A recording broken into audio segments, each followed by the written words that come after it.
Students, welcome again. Today we are going to start basic concept of a function. इससे पहले हमने किया है exercise 1.2 from the elements book. उस video का लिंक आपको डिस्क्रिप्शन बॉक्स में मिल जाएगा. आज हम इस वीडियो में करेंगे स्टूडेंट बेसिक ऑफ फंक्शन कि फंक्शंस क्या होता है, अलग अलग एग्जांपल देखेंगे. फिर हम देखेंगे कि अलजेब्रा ऑफ फंक्शंस में हम क्या करते हैं. फिर कुछ एक्सपोनेंशियल और लॉगरिथम अलग से फंक्शंस होंगे, उनके बारे में पढ़ेंगे हम आज इस वीडियो में. फर्स्ट देखते हैं सबसे पहले कि फंक्शन क्या होता है. फंक्शंस होता है स्पेशल टाइप ऑफ रिलेशन. ये फंक्शंस क्या होता है स्टूडेंट, एक स्पेशल टाइप का रिलेशन ही होता है. Let x and y be two non-empty set, a functions or mapping f from x into y.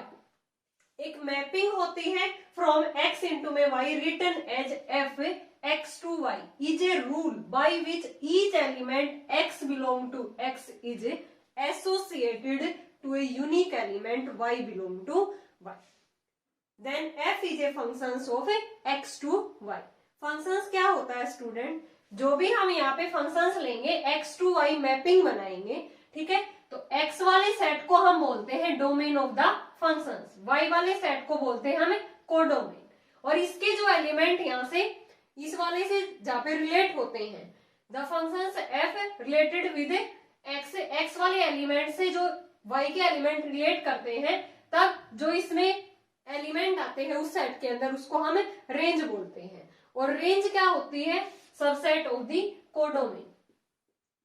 Range is the subset of a codomain, यानी कि ये कोडोमेन के इक्वल भी हो सकती है रेंज, और इससे छोटी भी हो सकती है. यानी कि रेंज कोडोमेन के अंदर इंक्लूड होगा ये सेट. यानी कि जो सेट एक्स के वो एलिमेंट जो वाई के साथ रिलेट करते हैं, एफ ऑफ एक्स बनाते हैं, उसका जो सेट आएगा वो क्या कहलाएगा, हमारा रेंज. और जो बड़ा सेट होगा वो हमारा क्या होगा, वाई वाले सेट को हम बोलेंगे कोडोमेन. तो यहां से ये एक मैपिंग होगी f x to y such that each element x belong to x, यानी कि हर x belong to x has a unique image in y. या ये कह सकते हो each element x belong to x is associated to unique element y belong to y. यानी कि यहाँ जो भी एक्स होगा उसकी एक यूनिक इमेज मिलेगी किसके अंदर, वाई सेट के अंदर. ठीक है, y के अंदर एक्स्ट्रा एलिमेंट यहाँ पे रह सकते हैं जिस जो x के साथ कोई भी रिलेशन में ना हो, ठीक है. लेकिन x के हर एक एलिमेंट की यूनिक इमेज y के अंदर मिलनी जरूरी है फॉर ए फंक्शंस के लिए. ठीक है, यूनिक इमेज मिलनी चाहिए, ये नहीं कि अलग अलग डिफरेंट इमेज मिले. ठीक है, हम एग्जांपल से इसको क्लियर करेंगे. डेफिनेशन बस इतनी ही है कि जो फंक्शंस है एक स्पेशल टाइप ऑफ रिलेशन है, एक mapping from x to y if each element x belong to x is associated with y belong to y, unique element of y belong to y. ठीक है, तो ये हमारा domain का set हो गया. ये किसका है, कोडोमेन का. और इसके अंदर ही क्या होगा, जो एलिमेंट x वाले इसके साथ रिलेट करते हैं वो किस सेट के अंदर जाएंगे, रेंज वाले सेट में. और we know that range is the subset of a codomain. ठीक है, रेंज हमेशा किसकी सबसेट बनेगी, कोडोमेन की. Let x1 2 3 y2 3 4 5 6 f be a functions defined by f1 equal to 2, f2 equal to 4, f3 equal to 6. यानी कि 1 की इमेज 2 है, 2 की इमेज 4 है, 3 की इमेज 6 है. तो यहां से हम ये कह सकते हैं इस वाले एलिमेंट की इमेज ये है, इस वाले एलिमेंट की इमेज ये है. ये सारे एलिमेंट किनकी इमेज होंगे, जो x की वैल्यू होगी. और ये जो x की वैल्यू होंगी ये इनकी क्या बनेंगी, प्री इमेज. ये क्या बनेंगी स्टूडेंट, इनकी प्री इमेज. और y वाली जो वैल्यू होंगी वो x की क्या बनेंगी, इमेज. और y वाले की जो वैल्यू हमारी x की जो वैल्यूज है ये y की क्या बन जाएगी, प्री इमेज. ठीक है, तो इस वाले एग्जांपल में करते हैं, हम मैपिंग बनाते हैं x टू y. x के अंदर एलिमेंट है 1 2 3, y के अंदर क्या है 2 3 4 5 6. f1 किसके इक्वल है 2, यानी कि 1 की इमेज 2 है. f ऑफ 2 किसके इक्वल है 4, 2 की इमेज क्या है 4 है, 3 की इमेज क्या है स्टूडेंट 6 है. ये हमें गिवन है. अब हमें यहाँ से ये देखना है कि ये जो गिवन मैपिंग दे रखी है ये एक फंक्शन होगी या नहीं होगी. तो देखो इसमें हर x के एलिमेंट की इमेज मिल रही है, हर x के एलिमेंट की क्या मिल रही है, इसके अंदर इमेज मिल रही है, और वो भी क्या मिल रही है, यूनिक मिल रही है। ठीक है, तो ये हमारा क्या हो जाएगा, function. F is a function because every element of x belong to x has unique image in y, unique image in y। y में इसकी यूनिक इमेज मिल रही है, सो ये क्या बन जाएगी, मैपिंग क्या बन जाएगी, फंक्शन। अब यहां से देखो स्टूडेंट, 2 और 5, 2 और 5 यहाँ पे y के अंदर, सॉरी y के अंदर 3 और 5 हमारे एक्स्ट्रा एलिमेंट रह गए, जिसके यहाँ पे ये किसी की भी इमेज नहीं बन रही, 3 और 5। ठीक है, ये एक्स्ट्रा एलिमेंट y के अंदर रह सकते हैं फंक्शंस के लिए, लेकिन x के अंदर ऐसा कोई भी एलिमेंट नहीं बचना चाहिए जिसकी इमेज y के अंदर ना मिले। ठीक है, y के अंदर एक्स्ट्रा एलिमेंट रह सकते हैं, तो ये क्या बन गया हमारा एक फंक्शन। और एग्जांपल देखते हैं, x a b c, y क्या है 2 3 4 5, मैपिंग बनाएंगे x to y, a b c 2 3 4 5, f of a किसके इक्वल है, 2 के, यानी कि a की इमेज क्या है, 2 है, f ऑफ b की इमेज क्या है स्टूडेंट, 4 है। ठीक है, हमें बस ओनली यही गिवन है, तो यहां से देखो ये c की कोई भी इमेज यहाँ पे हमें गिवन नहीं है, यानी कि x के अंदर ये एलिमेंट c बच गया जिसकी कोई भी इमेज नहीं है, then we can say that given relation is not a function. ये एक रिलेशन है but not a function, f is not a function because, reason लिखेंगे हम, because c belong to x has no image in y, y के अंदर c element की कोई भी इमेज नहीं है। ठीक है, यानी कि हर x के एलिमेंट की इमेज होनी जरूरी है y के अंदर फॉर ए फंक्शन। और एग्जांपल लेते हैं, मान लो मैं इसको, इसी फंक्शंस को ये कह दूं, f ऑफ a भी 2 है, f ऑफ b 4 है, और f ऑफ b ही 3 है। ठीक है, और f ऑफ c मान लेता हूं 2 3 4, f ऑफ c मैंने 5 मान लिया। अब इसकी मैपिंग बनाएंगे इस तरह से, x to y, a b c 2 3 4 5, f of a 2, a की इमेज 2 है, b की क्या है 4 है, ठीक है, और b की 3 भी है, b की 3 भी है, और c की क्या है स्टूडेंट 5। तो यहां से देखो आप, a की इमेज 2 है, b की इमेज 3 है, और b की इमेज 4 भी है, और c की इमेज क्या है 5। लेकिन फंक्शंस के लिए हमने डेफिनेशन में क्या पढ़ा है, हर x belong to x there exist unique image in y। लेकिन f ऑफ b की तो 2 इमेज आ गई, f ऑफ b की इमेज 3 भी है और f ऑफ b की इमेज 4 भी है, तो ये क्या नहीं होगा, एक फंक्शन से नहीं होगा। f is not function, f is not function because element b has no unique image in y, unique image in y, यानी कि b एलिमेंट की 2 इमेज मिल गई हमें डिफरेंट, बट होनी क्या चाहिए, एक यूनिक इमेज मिलनी चाहिए। अब यहां से हम ये कह सकते हैं स्टूडेंट, 2 की इमेज एक हो सकती है, यहाँ पे जो भी x बिलोंग टू x होगा उस 2 की इमेज एक हो सकती है, लेकिन एक की 2 इमेज नहीं हो सकती, तब वो उस केस में क्या बन जाएगा, फंक्शन। अगर ये इस तरह से होता, यानी कि b की इमेज यहाँ पे क्या हो जाती, b की इमेज यहाँ पे क्या थी स्टूडेंट 4 थी, अगर यहाँ पे b की इमेज भी 3 बन जाती, इसकी इमेज भी अगर ये बन जाती, b की इमेज 2 भी बन जाती, यानी कि 2 से एक हो सकते हैं, यानी कि 2 एलिमेंट एक इमेज दे सकते हैं, लेकिन एक इमेज एक एलिमेंट 2 डिफरेंट इमेज यहाँ पे नहीं दे सकता। ठीक है, उस केस में हम क्या नहीं कहेंगे, इसको फंक्शन से नहीं कहेंगे। f ऑफ a की इमेज भी 2 है, f ऑफ b की इमेज भी 2 है, और b की इमेज यहाँ पे क्या है 4 है, यानी कि 2 एलिमेंट की डिफरेंट इमेज, 2 एलिमेंट की एक इमेज हो सकती है। ठीक है, लेकिन ये इसकी नहीं हो सकती, यहाँ पे ये फंक्शन से नहीं बनेगा क्योंकि एक की हमने 2 इमेज दिखा दी। ठीक है, ये वाला केस ही बन गया। फिर अगर इस तरह से हम इसकी मैपिंग लेते हैं तो 1 से 2 इमेज नहीं बन सकती, लेकिन 2 एलिमेंट की एक इमेज आ सकती है, ये आपको ध्यान रखना है। ठीक है, एक से दो नहीं हो सकते, लेकिन दो से एक इमेज बन सकती है। ठीक है, क्लियर सा कंसेप्ट है ये हमारा। आपको समझ आ गया होगा कि फंक्शंस क्या होता है। फंक्शंस के अंदर every X belong to x has a unique image in Y. ठीक है, बस आपको ये कंसेप्ट ध्यान रखना है कि हमेशा उसकी क्या मिलेगी, उस एलिमेंट की एक्स बिलोंग टू एक्स की यूनिक इमेज मिलेगी, किसके अंदर, वाई के अंदर। और वाई के अंदर एक्स्ट्रा एलिमेंट रह सकते हैं जो किसी से भी रिलेट ना करते हो। ठीक है, और ये हमारी क्या होंगी, वाई के अंदर जो होंगी ये हमारी क्या होंगी, इमेज ऑफ द एक्स। और यहां से ये क्या होंगे, जो एक्स के अंदर, एक्स वाले डोमेन के अंदर जो एलिमेंट है ये क्या बनेंगी, इस वाले सेट की प्री इमेज। ये क्या बनेंगे स्टूडेंट, इस वाले सेट की प्री इमेज। एक से क्या नहीं हो सकते, दो नहीं हो सकते, लेकिन दो एलिमेंट की एक इमेज हो सकती है। ठीक है, और हम करते हैं इसमें आगे algebra of the functions, algebra of real functions. First is sum of two functions. हम दो फंक्शंस गिवन होंगे, उनका सम हम किस तरह से करेंगे student, let F x to R g x to r be two real valued functions on set x, then their sum is defined as f plus में g x।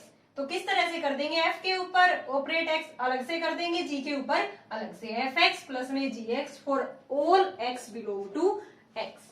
ठीक है, सम किस तरह से डिफाइन करेंगे स्टूडेंट, हम f प्लस में g x F x plus में जी एक्स, अलग अलग से इस तरह से हम एक्स को ऑपरेट कर देंगे। डिफरेंस किस तरह से निकालेंगे, सेम एज इट इज, कहां से कहां तक डिफाइंड होगा ये फंक्शंस, एफ माइनस में g x to R by the rule f minus में जी एक्स, यानी कि एफ एक्स माइनस में g x for all x belong to R. यानी कि किन्हीं भी दो फंक्शंस का डिफरेंस हमें फाइंड आउट करना हो तो उसको हमें इस तरह से लिख देंगे। आगे आता है प्रोडक्ट किस तरह से करेंगे हमें फंक्शंस की। ठीक है, यानी कि f इंटू में जी एक्स किसके इक्वल हो जाएगा, एफ एक्स इंटू में g x all x belong to x। अब हम क्वोशिएंट फाइंड आउट करेंगे दोनों फंक्शंस का। f बाई जी फंक्शंस कहां से कहां तक डिफाइंड होगा, x to r by the rule f by G x, यानी कि एफ एक्स अपॉन में जी एक्स। हमेशा इसमें क्या होगा student, G X not equal to zero. अगर ये जीरो हो गया तो हमारा फंक्शन से क्या बन जाएगा, नॉट डिफाइंड। तो ये हमेशा इसको क्वोशिएंट वाले केस के अंदर जी एक्स को क्या लेके चलेंगे, not equal to zero. Next आता है multiplication of a functions by a scalar, यानी कि किसी भी फंक्शंस को एक स्केलर के साथ मल्टीप्लाई किस तरह से करेंगे। तो कोई भी फंक्शंस इस तरह से डिफाइंड है, x to R be a real valued function, c be a real number, यानी कि ये क्या है हमारा स्केलर है, सी कोई भी कांस्टेंट है, स्केलर है यहाँ पे। Then we defined c f, यानी कि सी डॉट एफ उस स्केलर की मल्टीप्लाई फंक्शंस के साथ। एक्स टू आर डिफाइंड होगा, सी एफ एक्स ऑपरेट करेंगे तो कांस्टेंट बार लिख देंगे और फंक्शंस के ऊपर क्या लगा देंगे, वो वैल्यू पुट कर देंगे, यानी कि f of x, c f of x for all x belong to X. Last है हमारा reciprocal of a function.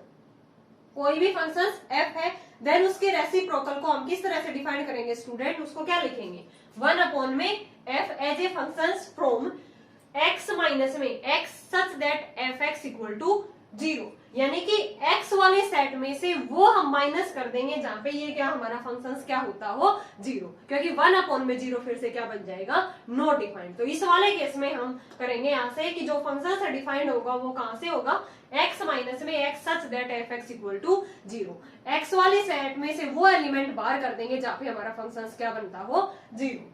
To R by the rule one by f x, इसको क्या लिखेंगे, वन अपॉन में एफ ऑफ एक्स। ठीक है, इस तरह से डिफाइन करेंगे। अब देखते हैं कि इनकी डोमेन और रेंज क्या होगी। कोई भी फंक्शन डिफाइंड था इस तरह से एफ एक्स टू आर, ठीक है, तो यहाँ से ये फंक्शन आर तक डिफाइंड, तो इनकी डोमेन रेंज हम निकाल सकते हैं। लेकिन जो हमने sum of two functions, difference of two functions, product of two functions, इनकी डोमेन कैसे निकालेंगे हम, तो इनमें क्या हो जाएगी student, domain of f plus g, f minus g, f dot g, इनकी डोमेन क्या हो जाएगी, domain of the intersections of the domain of f and g is intersection of domain of f and domain of g, यानी कि इनकी जो domain आएगी f plus जी की, f माइनस जी की, f डॉट जी फंक्शन जो हमने ऊपर डिफाइन किए हैं, इनकी डोमेन क्या हो जाएगी, intersections of the domain of f and domain of g। इस केस में क्या हो जाएगी स्टूडेंट, ये तो हमने यहाँ तक कर लिया। क्वोशेंट वाले केस में डोमेन क्या हो जाएगी, डोमेन होगी यहाँ पे क्वोशेंट वाले केस में intersections of the domain of f and domain of g except those element at which fx equal to 0, यानी कि उनके अलावा जहाँ पे फंक्शंस क्या होता हो हमारा 0, वो हम उनकी डोमेन में से क्या कर देंगे बाहर, क्योंकि 1/0 क्या बन जाएगा, नॉट डिफाइंड बन जाएगा। ठीक है, तो domain of f by g functions यानी कि क्वोशेंट वाले फंक्शंस के डोमेन क्या हो जाएगी, intersections of the domain of f and g except those, except में इसके अलावा, except those element at which fx equal to 0, जहां पे फंक्शंस हमारा जीरो वैल्यू देता है उनको छोड़ के उनकी इंटरसेक्शन लेनी है डोमेन f एंड g की, वो किसकी डोमेन हो जाएगी, क्वोशेंट वाले फंक्शंस की। नेक्स्ट करते हैं स्टूडेंट हम कुछ अलग से फंक्शंस होंगे, exponential and logarithm functions. Exponential functions, exponential and logarithm functions पढ़ेंगे स्टूडेंट, वो बहुत इंपॉर्टेंट होंगे हमारे लिए अलजेब्रा ऑफ फंक्शंस को सोल्व करने के लिए, और आगे डिफरेंशिएशन और इंटीग्रेशन में भी इनका यूज होगा। तो एक्सपोनेंशियल फंक्शंस देखते हैं, उसके बाद हम लोगरिथम देखेंगे। Exponential functions, the functions which associate the number a to the power x to each real number x is called exponential functions and is denoted by fx equal to a to the power x। इस तरह से denote जिस भी functions को हम करेंगे fx equal to a to the power x की form में, वो हमारे कौन से फंक्शंस कहलाएंगे student, exponential functions. fx equal to ax, यहाँ पे a की वैल्यू क्या रहेगी, ग्रेटर देन 0 रहेगी, और a क्या नहीं हो सकता, यहाँ पे 1 नहीं हो सकता। तो a अगर 1 नहीं हो सकता, यहाँ पे 2 केस बनेंगे, या तो a ग्रेटर देन 1 होगा या a लेस देन 1 होगा, क्योंकि a की वैल्यू 1 नहीं हो सकती। डोमेन क्या होगी फिर, एक्सपोनेंशियल फंक्शंस की डोमेन क्या हो जाएगी इसकी, यानी कि हम x की वैल्यू यहाँ पे क्या क्या पुट कर सकते हैं, डोमेन में हम किसकी वैल्यू देखते हैं, x की, और रेंज के अंदर किसकी वैल्यू देखते हैं स्टूडेंट, हम y की, यानी कि fx इक्वल टू y। फिर y की वैल्यू देखेंगे कि रेंज इसकी क्या क्या हो सकती है। तो सबसे पहले डोमेन देखते हैं कि इसकी डोमेन क्या हो सकती है स्टूडेंट, रियल नंबर, कोई भी रियल नंबर हम यहाँ पे x की जगह पे पुट कर सकते हैं। So domain of the exponential function is the set of all real numbers. ठीक है, यानी कि r यहाँ पे क्या हो जाएगी, एक्सपोनेंशियल फंक्शंस की डोमेन। अब हम रेंज देखते हैं student, range of exponential functions क्या होगी, 0 टू इंफिनिटी, यानी कि since it attains only positive value, ये क्या देगा, ओनली पॉजिटिव वैल्यू देगा, fx इक्वल टू y, यानी कि y equal to a to the power x। ठीक है, ये वैल्यू हमेशा क्या निकल के आएगी, x की वैल्यू चाहे हम पॉजिटिव, नेगेटिव, 0 कुछ भी पुट कर दें, लेकिन जो हमारी y की वैल्यू निकल के आएगी वो स्टूडेंट क्या आएगी, हमारी पॉजिटिव आएगी।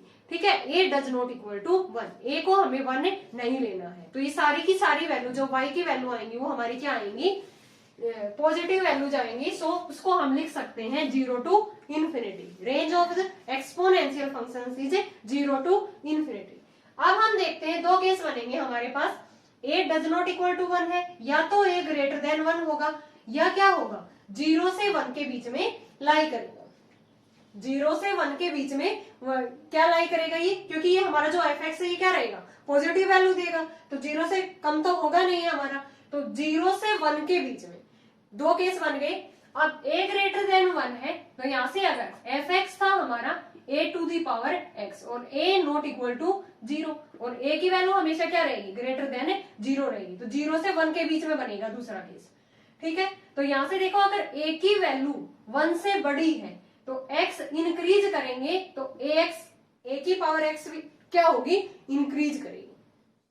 अगर x की वैल्यू हम बढ़ाते जाएंगे तो a to the power x भी क्या करेगी, बढ़ती जाएगी। इस केस के अंदर fx क्या आ जाएगा हमारा, अगर x की वैल्यू लेस देन 0 पुट करेंगे तो इसकी जो fx की वैल्यू आएगी वो क्या आएगी, लेस देन 1 आएगी, क्योंकि a क्या लेना है, ग्रेटर देन 1 लेना है, तो x की वैल्यू ऊपर नेगेटिव लेंगे तो 1 अपॉन में बन जाएगा, क्या बनेगा, 1 अपॉन में a की पावर x बन जाएगा। x की वैल्यू अगर नेगेटिव होगी तो 1 अपॉन में कुछ करेंगे तो वो वैल्यू 1 से कम आएगी, तो एफ एक्स क्या आ जाएगा, लेस देन 1। अगर 0 लेंगे तो यानी कि एफ एक्स इक्वल टू ए की पावर 0, किसी की पावर 0 कितना होता है 1, तो एफ एक्स क्या बन जाएगा हमारा 1 बन जाएगा। फिर अगर x की वैल्यू ग्रेटर देन लेंगे तो ये वैल्यू भी तो हमारी एफ एक्स की क्या आएगी, ग्रेटर देन 1 आएगी। तो अगर a की वैल्यू ग्रेटर देन 1 है तो हमने देखा कि x इंक्रीज होएगा तो वैल्यू भी हमारी क्या होगी, इंक्रीज होगी। ठीक है, अगर x लेस देन 0 है देन एफ एक्स हमारा लेस देन 1 आएगा, 0 होगी तो 1 आएगा, ग्रेटर देन 0 होगी तो ग्रेटर देन 1। तो इसका ग्राफ किस तरह से हमें ड्रॉ कर सकते हैं, ये हमारी x एक्सिस है, ये हमारी y एक्सिस है। यानी कि हमेशा इसकी वैल्यू कहां से होकर जाएगी, 0 और 1 से। जो हमारा ग्राफ बनेगा वो 0 और 1 पॉइंट से होकर जाएगा। ठीक है, तो x की वैल्यू जैसे जैसे इंक्रीज करते जाएंगे तो y की वैल्यू क्या हो रही है स्टूडेंट, ये हमारी y की वैल्यू, ये y की वैल्यू क्या कर रही है, इंक्रीज कर रही है। ठीक है, जैसे जैसे x को इंक्रीज किया y की वैल्यू भी क्या हो गई, इंक्रीज। और ये जो हमारा ग्राफ है 0 और 1 से पास होगा, f x equal to a to the power x a greater than 1, क्योंकि इसने ये क्या रखा है कि यहाँ पे a क्या है, ग्रेटर देन 1 है। ठीक है, आगे देखो सेकंड केस के अंदर 0 लेस देन ए लेस देन 1, क्योंकि इसने क्या रखा था 0 से बड़ी है।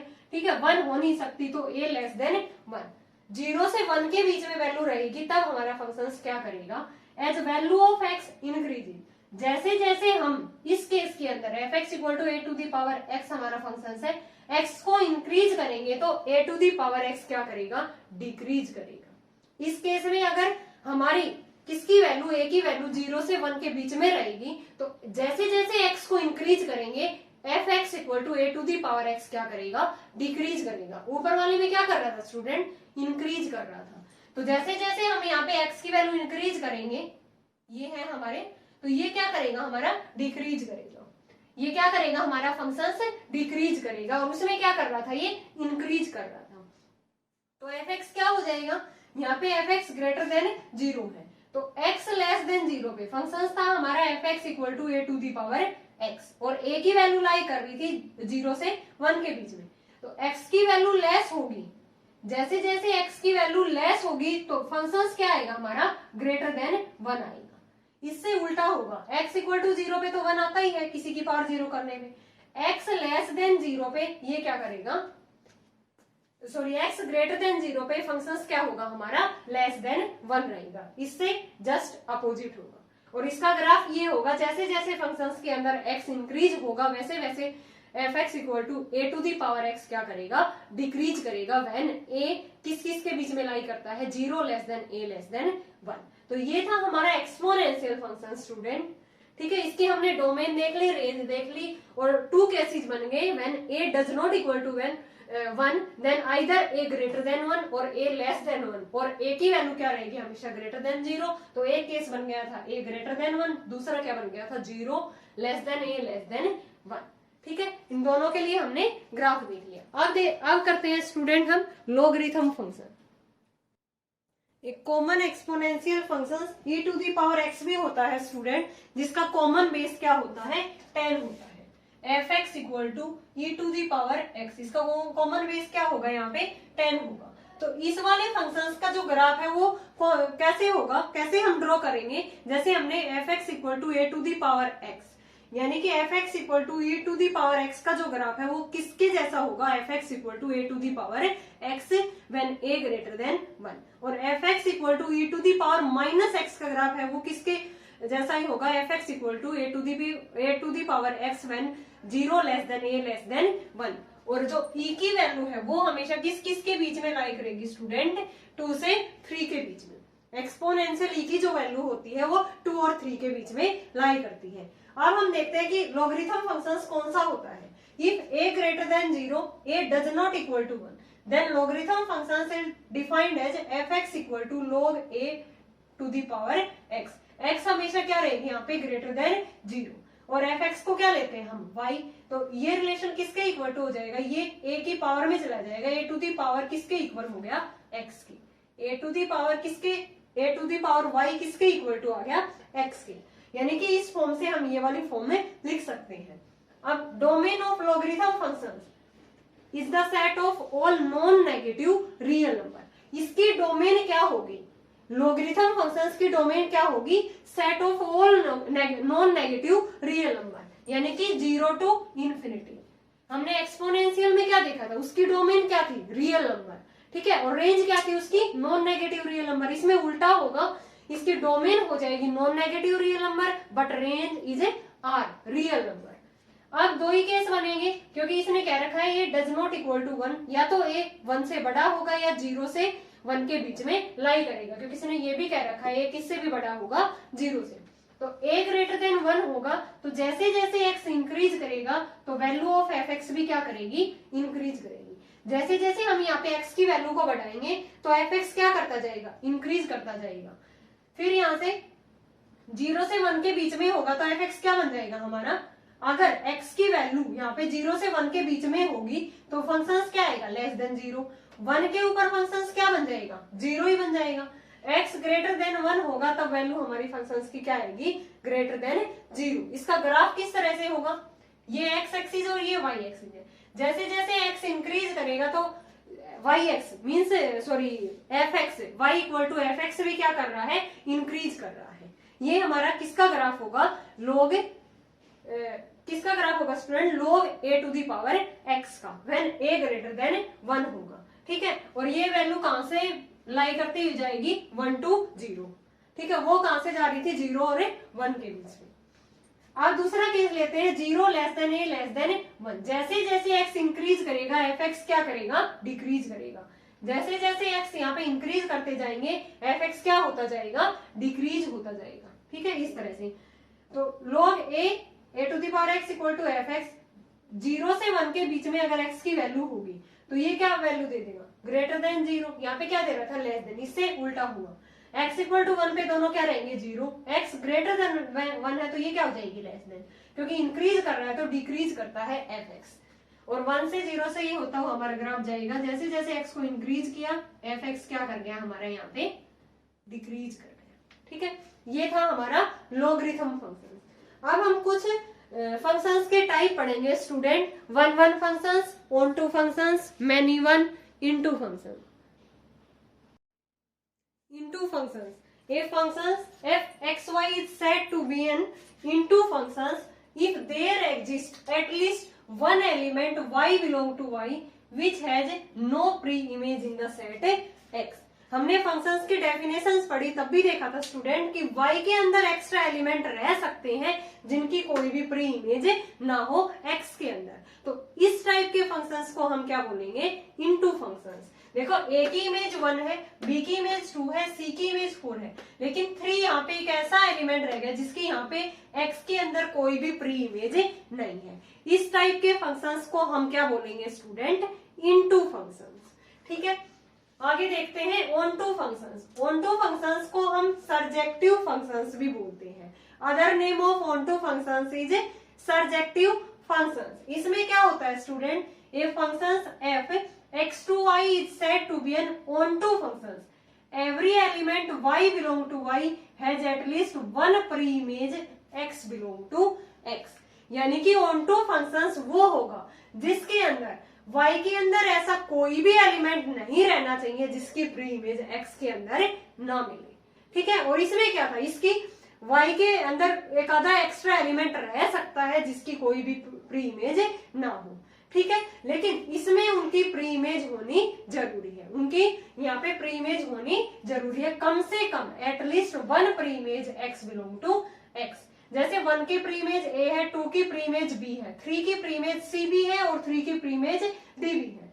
कम से कम एक प्री इमेज होनी जरूरी है, ज्यादा से ज्यादा कितनी भी हो सकती है। तो यहाँ पे 3 की 2 प्री इमेज है, so it is an onto functions. ये क्या बन गया हमारा, ऑन टू फंक्शंस। डेफिनेशन ही यही कहती है, every element y belong to y has at least one pre-image of x belong to x।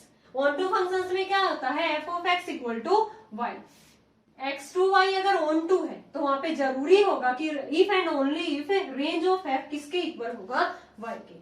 अगर range of f equal to y है देन functions क्या होगा, on to functions। अगर on to functions है तो range of f किसके equal होगा, y set के। और y सेट क्या होता था हमारा, कोडोमैन का सेट। आगे करते हैं student one one functions. One one functions का जो अदर नेम है वो क्या है, इंजेक्टिव फंक्शंस। ऑन टू को क्या था, surjective functions, and one one functions का क्या है, other name injective functions. A functions f(x(2y) is said to be one-one functions if different elements of x have different image in y। यानी कि x के अंदर जो एलिमेंट है उनकी डिफरेंट इमेज मिलेगी y के अंदर। No two different element of x have the same image in y। यानी कि किन्हीं भी दो डिफरेंट एलिमेंट ऑफ एक्स के दो डिफरेंट एलिमेंट की एक सेम इमेज नहीं हो सकती। डिफरेंट एलिमेंट की डिफरेंट इमेज मिलेगी, सेम की क्या मिलेगी, same. Different element of x है different image in y. No two different element of x have the same image in y. Example चीज 1 1 f x equal to f of y है, ठीक है, तो वहां पे जरूरी होगा कि एक्स किसके इक्वल होगा, वाई के। अगर एक्स वाई के इक्वल नहीं है देन उसकी जो इमेज होगी वो भी आपस में डिफरेंट मिलेगी, इक्वल नहीं होगी। For all x y belong to X. एक मैपिंग से समझा रखा है, देखो a b c d element है एक्स के अंदर, वाई के अंदर क्या है 1 2 3 4 5। ए रिलेट कर रहा है 1 के साथ, बी 4 के साथ, सी 2 के साथ, सी 3 के साथ सॉरी, और डी 2 के साथ। यानी कि हर एक एलिमेंट की क्या मिल रही है, डिफरेंट इमेज मिल रही है। एक्स के जो भी एलिमेंट है उनकी एक डिफरेंट इमेज मिल रही है हर एलिमेंट की। तो ये किसके अंदर होता है स्टूडेंट, इस टाइप का जो फंक्शंस है वो क्या होता है, वन वन फंक्शंस। और वन वन फंक्शंस का जो अदर नेम है वो क्या है, इंजेक्टिव फंक्शंस। नेक्स्ट करते हैं स्टूडेंट हम many one function. Many one functions, a functions f(x(2y) is said to be many one functions if two or more elements of x have the same image in y। यानी कि x के अंदर दो या दो से ज्यादा एलिमेंट की एक सेम इमेज मिलेगी y के अंदर, ठीक है। जैसे a b c d 1 2 3 4 5, a की इमेज 1 है, b की 2 है, c की क्या है 4 है, d की b क्या है 2 है। यानी कि B और D दोनों एलिमेंट डिफरेंट है और लेकिन दोनों की जो इमेज है वो क्या है स्टूडेंट, सेम है। नाम से ही पता चल रहा है मैनी वन, यानी कि मैनी वन, दो एलिमेंट की एक इमेज मिलगी, दो या दो से ज्यादा एलिमेंट की अगर एक ही इमेज मिल जाए then we can say that given function is a many one function, ठीक है। आगे आता है वन वन इनटू फंक्शंस, यानी कि नाम से ही पता चलता है जो फंक्शंस वन वन और इनटू फंक्शंस हो। वन वन कौन सा होता है स्टूडेंट, डिफरेंट एलिमेंट की क्या मिलेगी, डिफरेंट इमेज मिलेगी। और इनटू में क्या था, इनटू में क्या था कि y के अंदर एक एलिमेंट एक्स्ट्रा, एक या एक से ज्यादा एलिमेंट y के अंदर एक्स्ट्रा रह सकते हैं जिनकी कोई भी प्री इमेज ना हो। तो यहां से देखो if the function is one one and into then function is called one one into functions. A b c 1 2 3 4, a की इमेज 1 है, बी की 2 है, सी की 3 है। तो यहाँ पे हमारा y के अंदर 4 एक्स्ट्रा एलिमेंट रह गया जिसकी कोई भी प्री इमेज नहीं है x के अंदर। तो ये क्या बन गया इनटू v, और हर एक डिफरेंट एलिमेंट की डिफरेंट इमेज है, तो सो it is one one functions. और इसको कंबाइन करके क्या बोलेंगे, वन वन इनटू फंक्शंस।